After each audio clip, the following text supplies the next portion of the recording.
Ever feel like, I don't know, like you could use some advice? And not just from like anybody, but from an emperor. Well, that's what we're doing today. We're diving into the mind of Marcus Aurelius. Who, let's be clear, wasn't just some emperor who decided to be philosophical on the side. This was Rome at its peak, and he was writing these incredible reflections on life. Exactly. And it wasn't like some big propaganda thing, right? This was personal stuff, his own journal, which makes it even cooler to read. It's like we're getting a glimpse into the mind of a guy who had ultimate power, but still struggled with the same stuff we all do. So you sent over book 7th of his Meditations for our deep dive, and it's packed with Stoic wisdom. Where do we even begin with this? Well, he jumps right in, which I appreciate.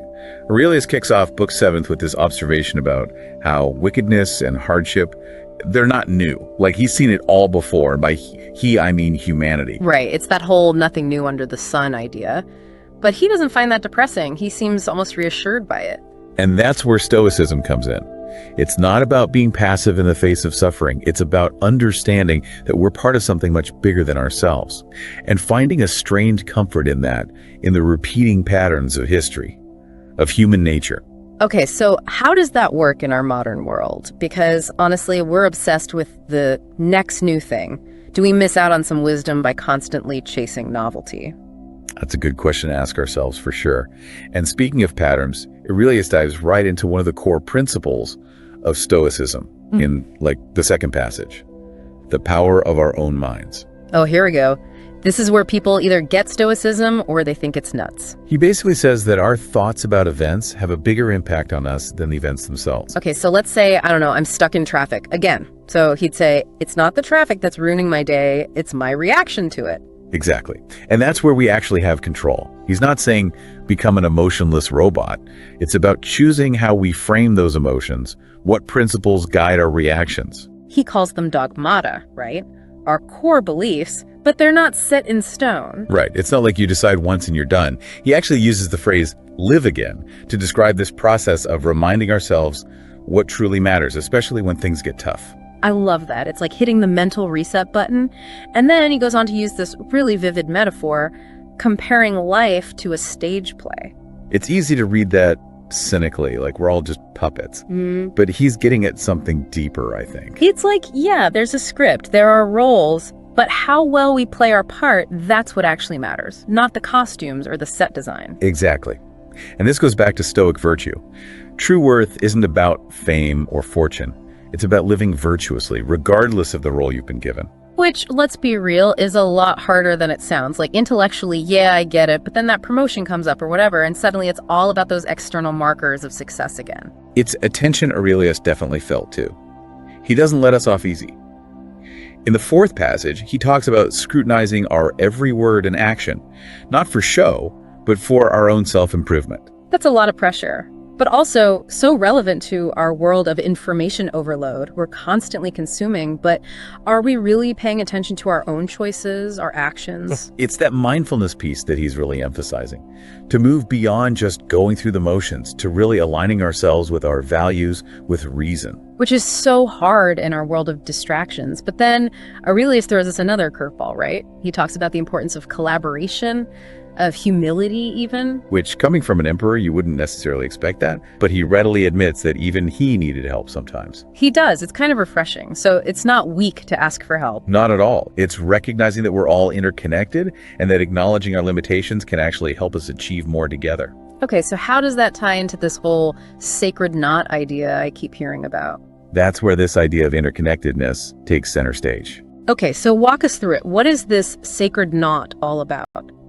In the 6th passage, he describes this intricate knot where everything, and I mean everything, every thread, every event, every being is interconnected. And even if we can't always see the big picture, that connection is there. So even if we don't understand why things happen, there's an order to it all, which honestly can be kind of comforting. Exactly. It's a powerful antidote to feeling isolated or overwhelmed by the world. But it also makes you wonder, right? If everything is connected in this grand cosmic knot, does that make our individual worries and anxieties seem insignificant? It's a big question. And maybe that tension, that balance between our individual experiences and this larger interconnectedness is something Aurelius himself was wrestling with.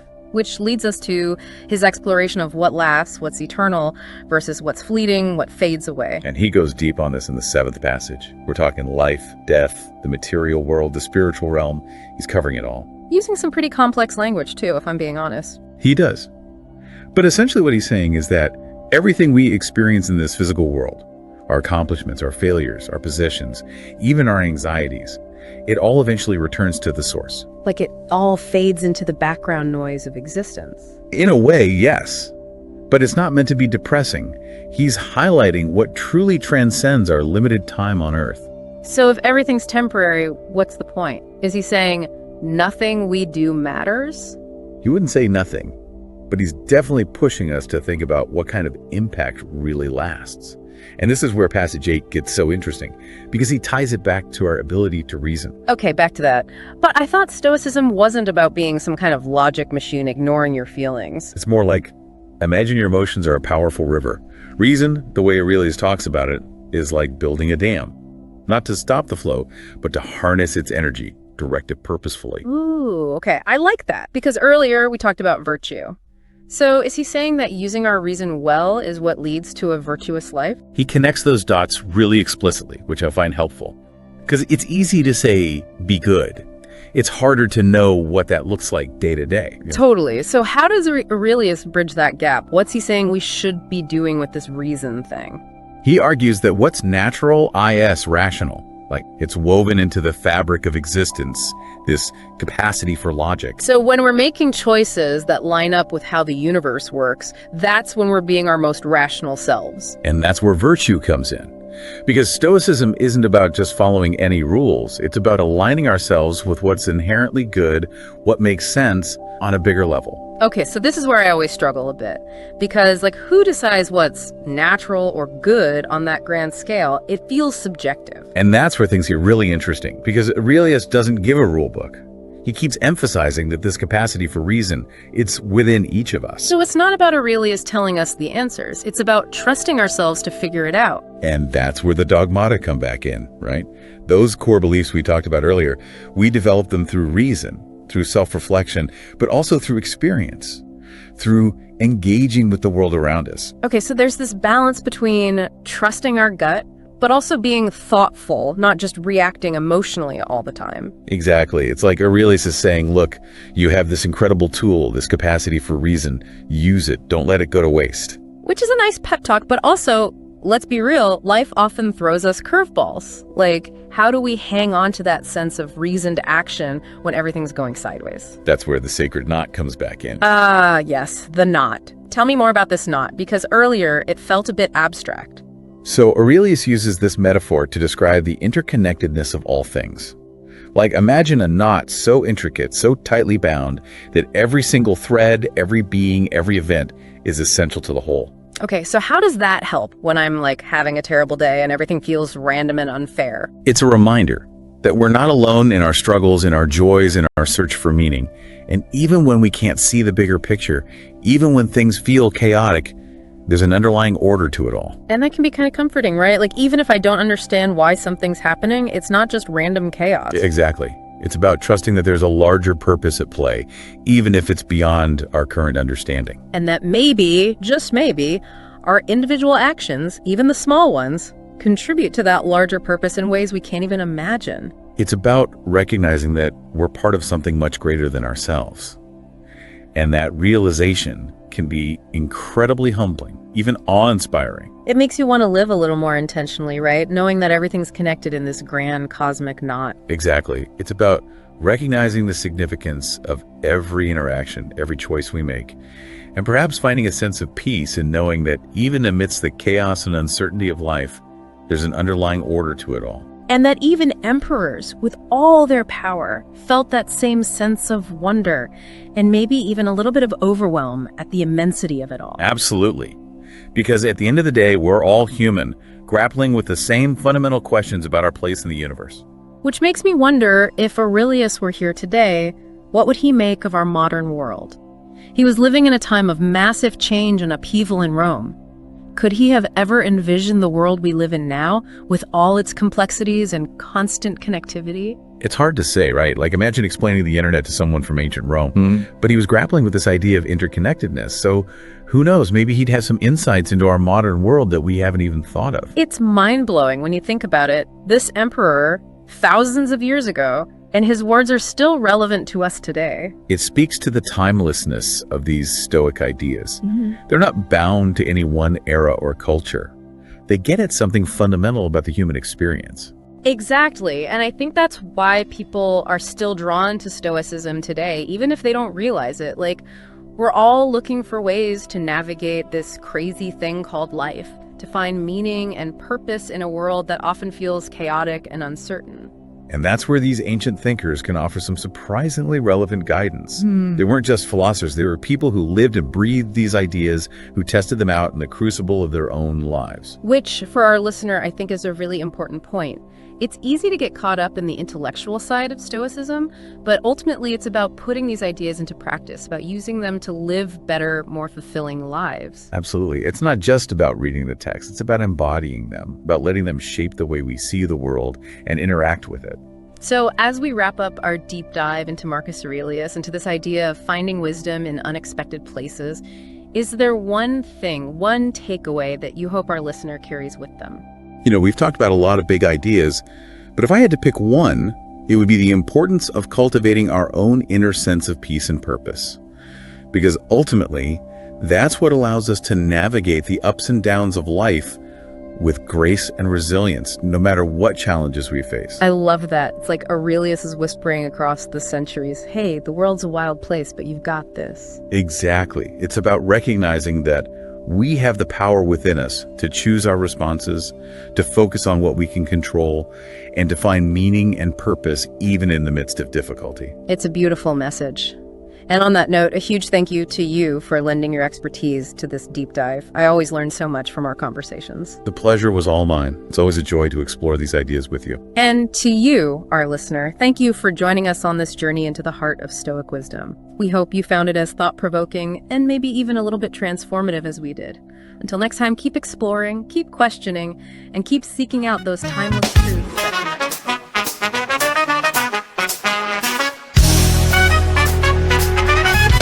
Marcus Aurelius, he ruled with grace. Stoic wisdom all up in his face. Kept his cool through the Roman storm. With a calm that was fire, man was born to reform. He said, mind your kingdom, so take the throne. Inner peace, that's what seeds are sown. When life's heavy, don't be rattled. Keep your crew steady, never be battled. Marcus, stoic and pride. He knew the rhythm, kept it locked in time. Yeah, Marcus, philosophize in the funk of life. He's rising to sky. In the heart of Rome, he kept his flow.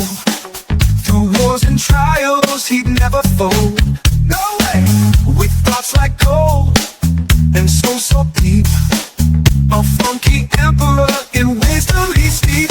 Life's a dance, he often says. Step by step, don't give it away. When chaos comes, take it in stride. Morals gliding on that funky ride.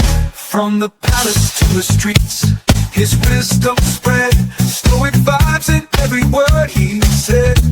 Ooh yeah, keep your inner peace, don't let it stray. Marcus ruled the ancient Roman way. One last major point. Life in style is also life in balance. Make sure you pay attention to all the values and dimensions of your life. One is family. If you have someone you care about, there is no value to match that. One person caring for another is life in the best of style and value. Protect it with a vengeance. If a chair gets in the way, I suggest you destroy the chair. It was wisely said so long ago, but is still true for today. There are many treasures, but the greatest of these is love.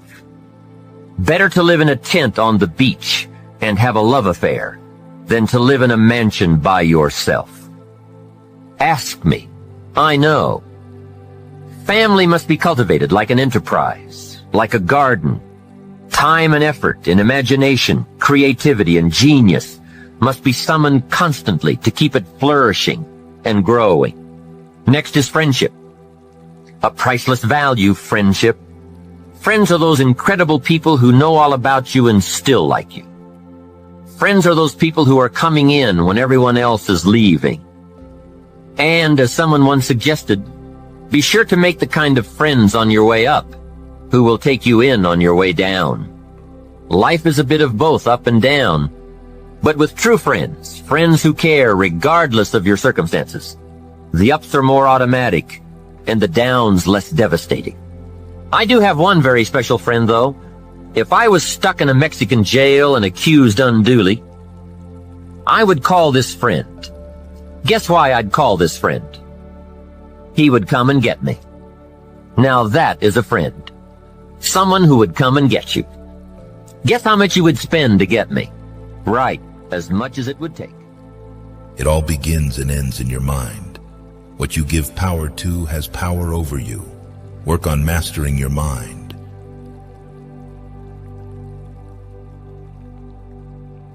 At first, you choose a partner based on appearance and enjoy it, until you realize that your children will be raised not based on appearance, but based on values.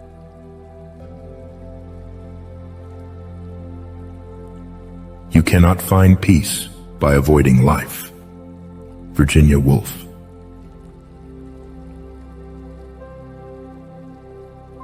An intelligent person always hides three things about himself: his weaknesses, his sources of wisdom, and his true aspirations.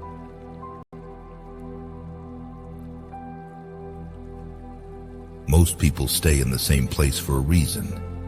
The things they hold dear are the anchors that hold them in place.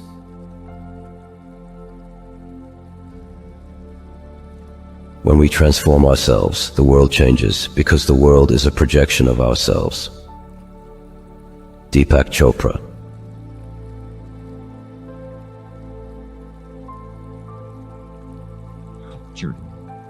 Disciplines is called how to capture the emotion and how to capture the wisdom and translate it into equity.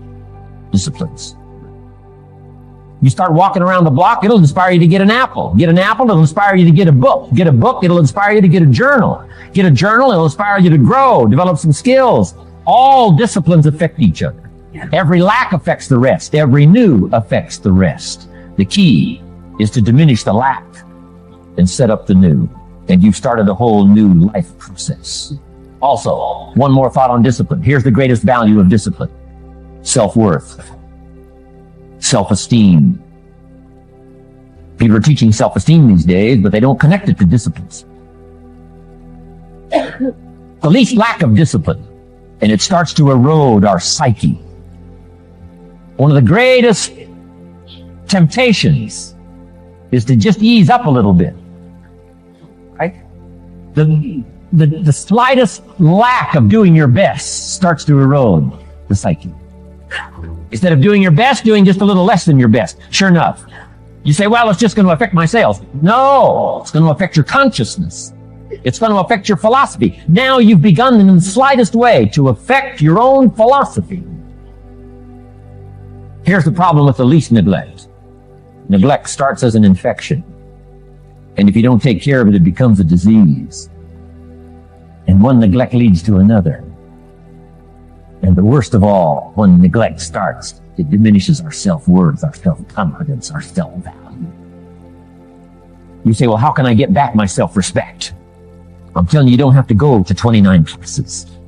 All you have to do is start the smallest discipline that now corresponds to your own philosophy, like I should, and I could, and I will.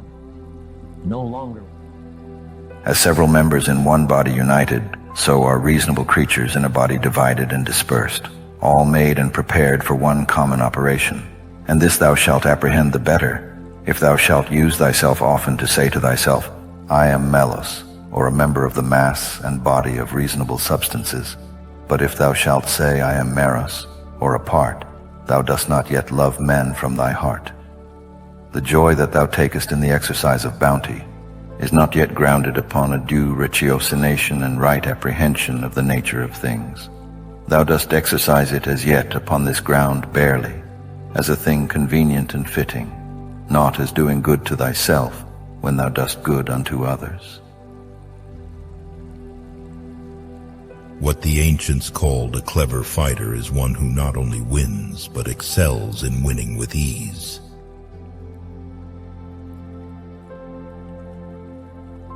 If nobody helps you, do it alone.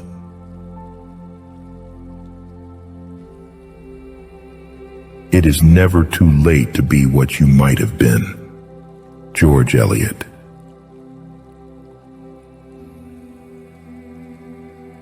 Just because your path is different from others doesn't mean you're lost.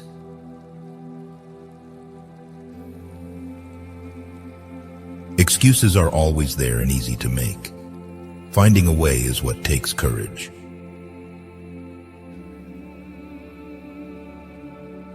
The way the universe opens up when you are truly in love is the greatest gift.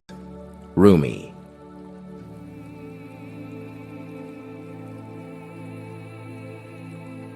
Sun don't stop for nobody, man. Sun don't stop. Sun gonna be up in the morning regardless. That sun is gonna be up in the morning regardless of how I feel and how depressed I am. The sun is gonna shine in the morning, and at nighttime the moon gonna be there, and you gonna look up. These days gonna keep going by. So do you let the days go by and look up, and you done wasted a year doing what? Or do you just pick it up? All right, gotta figure it out. Made some mistakes. Life goes on. We figure out life from this point. You want to become best, you want to become champion, and now you want to say like you tired. Who cares? You tired or not? Nobody cares about you. He was tired, he have personal problem, family. Nobody cares. We're all writing a book. What's your book look like? What does your fucking book look like? Like your life is a book. You got a bunch of chapters in your book, but when they close that book, how good was the book? How good was your book? What was the ending to your book? Yeah. What was really your work ethic like, and for how long did you stay disciplined? Well, I mean, every day. Since 20 years. It was an everyday process, and trying to figure out strengths and weaknesses. For example, jumping ability. Man, my vertical was a 40, wasn't a 46 or 45. My hands are big, but they're not massive. Right, so you got to figure out ways to strengthen them so your hands are strong enough to be able to palm a ball and do the things that you need to do. Quickness, I was quick, but not insanely quick. I was fast, but not ridiculously fast. Right, so I had to rely on skill a lot more. I had to rely on angles a lot more. I had to study the game a lot more, and it just never changed. What I found is that winning doesn't happen on show day. It happens in those early mornings, painful workouts, long cardio sessions. To those who recommend persons to philosophers, Diogenes said well to one who asked from him letters of recommendation. That you are a man, he said, he will know as soon as he sees you, and he will know whether you are good or bad, if he is by experience skillful to distinguish the good and the bad. But if he is without experience, he will never know, if I write to him 10,000 times. For it is just the same as if a drachma asked to be recommended to a person to be tested. If he is skillful in testing silver, he will know what you are, for you will recommend yourself. We ought then in life also to have some skill, as in the case of silver.